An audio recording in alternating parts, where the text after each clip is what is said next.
حسبي أن أقول في ذلك أنه طالما أنه يوجد مثل بيت السنان في مصر، فإن مصر باقية بثقافتها ومثقفيها وكتابها وكتابها.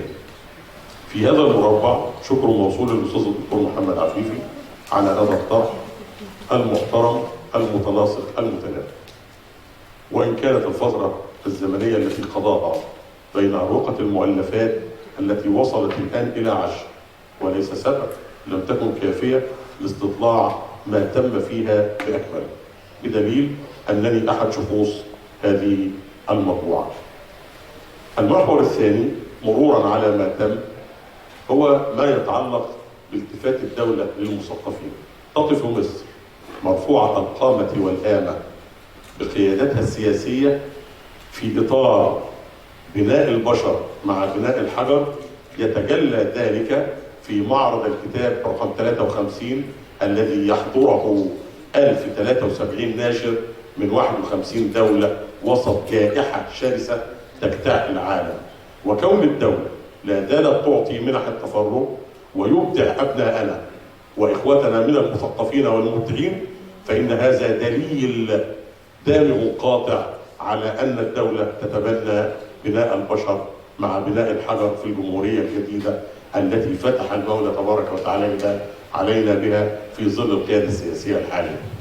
من منطلق القيادة السياسية فيما يتعلق بالمحور الثاني، أن القيادة السياسية قد أولت هذا الإقليم اهتماما، بدليل أن من حوالي 4 أسابيع كان السيد الرئيس في افتتاحات جديدة بجامعة كفر الشيخ، منها العمارات الأيقونية ومدينة كفر الشيخ الجديدة، بالإضافة إلى محطة توليد الطاقة التي تعد الأكبر على مستوى جمهورية مصر العربية على ضفاف بحيرة البرولوس، فضلا عن بركة غليون التي تنتج من الأسماك ما يكاد يكفي لحوالي 65% من سكان المعمورة. انتوا عايزين ايه بقى؟ لسه جاي لك يا دكتور، اصبر يا دكتور، لان انا جاي هنا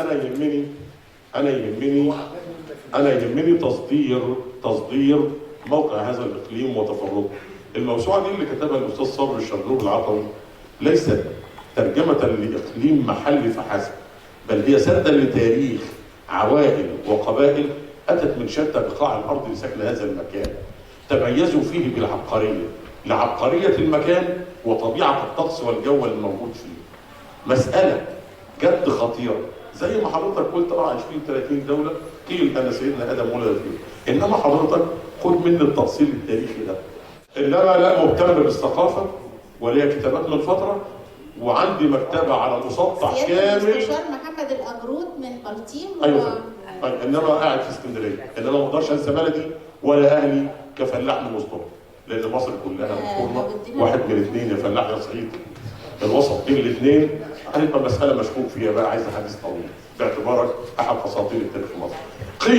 قيل كما اسلفت القول في المداخله، مش مساله ان احنا منحاز للمكان، انا بطبيعتي منحاز للمكان، دي مساله ما فيش فيها حضرتك محاز. انت حضرتك مش اي شخص مش هيبدع الا اذا كان عاشق لما يبدع فيه، انما هو بطبيعته الذي جذب لهذا الابداع. اترجم ده حضرتك في بعض الحاجات، الحته الاولانيه بتاعت سيدنا ادم ومش هرجع لها تاني. طب الحته الثانيه القصه الاشهر في التاريخ بتاعت ملك مصر بورس، حين اراد عمه الشرير سد ان يبطش به، وجاءت به والدته مخبأة واحده جزر هذه البحيره، وامرت هذه الجزيره بان تعود به سحر، وكان السحر منتشر عند الفراعنه انذاك، بدليل ان ايه سيدنا موسى كانت السحر. بفضل هذه حين نجح حورس وشب الى ان اعتلى حكم مصر وحكم مصر من هذه البقعه، وكانت بقعه غناء. الاخطر من ذلك حين ظهرت المسيحيه. دي اسطوره انا يا دكتور محمد لن اجادل حضرتك في هذا الامر عصره، وحضرتك كل اللي حضرتك عايزه. اللي انا عايز اوصل له ان الكرسي، ان اللحم اللي بيضرب في الكنائس لحد دلوقتي هو اللحم السنجاري نسبه لكرسي البابويه اللي كان موجود في البرولوس. وحين افاق المولى تبارك وتعالى على مصر في عهد عمر بن الخطاب، وارسل عمرو بن العاص فتح مصر، ارسل 40 قائدا بقياده سيدي غانم بن عياد الله الاشعري و40 قائد. اخر واحد فيهم اللي مقامه والي الفيلا بتاعتي في هضبه بلطيم. فتحوا هذا الاقليم. قيل ان من يتولى قضاء البرولوس كان يتولى قضاء مصر. احنا لازم نشوف المكان ده. هتشوف وهتاكل سمك تحلم بيها دكتور محمد وهو شرف لنا. ليه بقى؟ انت حضرتك بتقول من حوالي فتره زمنيه طويله ما زرتهاش. تعالى دلوقتي ازورها هتتبسط. اتحدى بقى ده اتحدى فيه. انا ما اتحداش على في التاريخ ولا اتحدى فيه. انما في الاكل هنتكلم بقى في الكلام ده اتحدى فيه.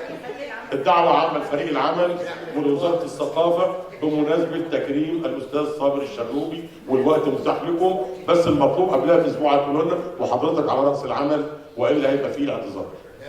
حضرتك على راس الموجودين. لا والدكتوره ممكن توصلنا عن طريق مركز، عن طريق قصر الثقافه. احنا قصر الثقافه. يا دكتور حدد المكان واحنا هنسيب التليفونات يا دكتور ايمان. لان كلامنا عنك في حياتي ما اتكلمت الا ما استطيع او اظن ان انا استطيع ان انا انفذه. نعم. لا مالهاش دعوه، لا لا لا لا لا لا لا لا مالهاش دعوه، والله ما لها دعوه، والله لم يتطرق الى ذهني اي امر مخالف للقانون.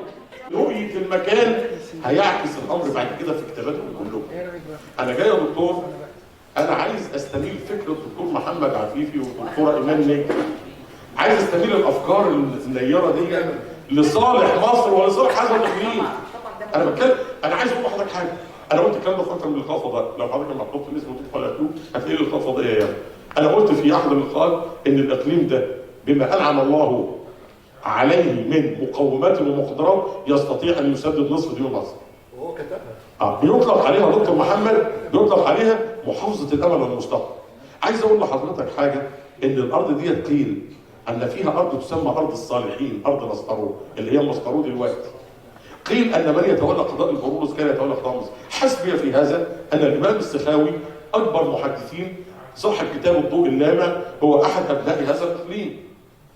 وفي حاجات خطيره جدا انطلاقا من ان الا ان اولياء الله لا خوف عليهم ولا هم يحزنون، لن يتسع المجال لسردها في مثل هذه الاحتفاليه القيمه الشيقه. دي اثرتني وخرجتني من همومي ان اجي النهارده الاقي ابن اقليمي ويكرم لموسوعه قد اكون احد ادرى الناس بالكيفيه الهم الذي الم به ومدى الشقاء طوال هذه الفتره عشان يوصل للكم ده اللي انا يعني حسبي انني فخور به الى اقصى درجه من الدرجات، لدرجه ان اخر لقاء يوم 28 في قناه النيل للاخبار برنامج ملفات كان ليا ساعه الا ربع مع الاستاذ ايهاب اللاهوندي، اشرت الى الاحتفاليه ان انا اجي، قلت انا رايح بيت السناري يوم كذا وكذا، لدرجه ان انا بدات اقرا عن تاريخ السناري وانه كان رجل سوداني والمسائل اللي حصلت، ونابليون لما دخل المكان هنا هو ومجموعه العلماء وكتب فيه كتاب وصف مصر وما الى ذلك من الامور، وكان ضمن بدات اشوف الواقع بتاعه. المربع الاخير بقى اللي انا مش عايز برضه اطول فيه، نظره موضوعيه لهذا الاقليم. ليه؟ رغم ان هذه البلد انجبت الشيخ بصار شيخ الازهر، انجبت سعد زغلول احد العمالقه، انجبت فؤاد سراج الدين، انجبت حافظ بدوي، انجبت العلماء، انجبت الاستاذ الدكتور محمد عبد الفتاح القصاص احد اكبر مكتبه العلم في الشرق الاوسط والتي تبرع به للجامعه اللي حضرتك بتدرس فيها جامعه القاهره. انجبت كم كبير جدا، ولذلك انجبت صابر الشرنوبي. كان الاوان لنظره علميه نحو استراتيجيه طويله المدى. حضرتك من ثنايا حديثك في كلام دقيق جدا ما ينفعش يتفوت، بس احنا هنفوته. لما حضرتك قلت انه قد تكون سبب عدم النظر الى هذا الاقليم نظره سياسيه او نظره اجتماعيه. هناك حديث ذو شجون لم نتطرق اليه. الفتره اللي كان فيها فؤاد سراج الدين كان لها اسباب. الراجل كان بيمثل اتجاه معين وبعد كده كان في اتجاه اشتراكي سائد، عشان كده اقتل المكان او اذكر المكان، رغم ان في خيارات كتير جدا. سعد زغلول باشا احد اهم زعماء مصر وصور من ليبيانا مركز مطوبس وله مكان هناك لحد دلوقتي، وبلد فيها حوالي من 366 مأذنة بتشتهر بصناعات مش موجوده على مستوى العالم، الكليم اليدوي والسجاد اليدوي اللي بيصل احيانا يا دكتور محمد ل5 عرض، الايراني 8 عرض، اللي هي بتاع 200,000 و300,000 والكلام ده، والحاجات القيمه. الحاجات دي لو لقت اهتمام قال لك طب احنا ممكن نصل الى العالميه. وممكن تسوق، وفي ناس بالسليقه والطبيعه لديهم فنون ومهارات. انا هدفي نعم فندم. الجزر بتاعت البرود الجزر فيها اسرار في حاجه الى باحثين مدققين مثل حضرتك. الاقليم ده لما جينا هنا في المكان ده وصدر لحضراتكم مدى ما ينعم به من سخن التاريخ وخبراته وخيراته ومقوماته ومقدراته، ازعم انني اكون قد نجحت فيه بجانب صابر الشرنوبي في ايصال هذا، ونحن جميعا متكاتفون لبناء بلدنا في ظل القياده السياسيه المؤمنه بمقومات ومقدرات البلد. مره اخرى بعتذر للاطاله وشاكر لحضراتكم ولوزاره الثقافه ممثله في اشخاصكم جميعا على هذه الاحتفاليه مع دوام الاستمرار والتجديد على مستوى جمهوريه مصر، وان هذه الموسوعه لا تخص اقليم البرولوس وان كانت تسمى بذلك، وانما تخص مصر باسرها لانها تحكي تاريخ من اتوا من كل بقاع العالم الى هذه المنطقه. شكرا لكم جميعا. شكرا سياده المستشار على هذا الطرح الرائع لهذه الموسوعه.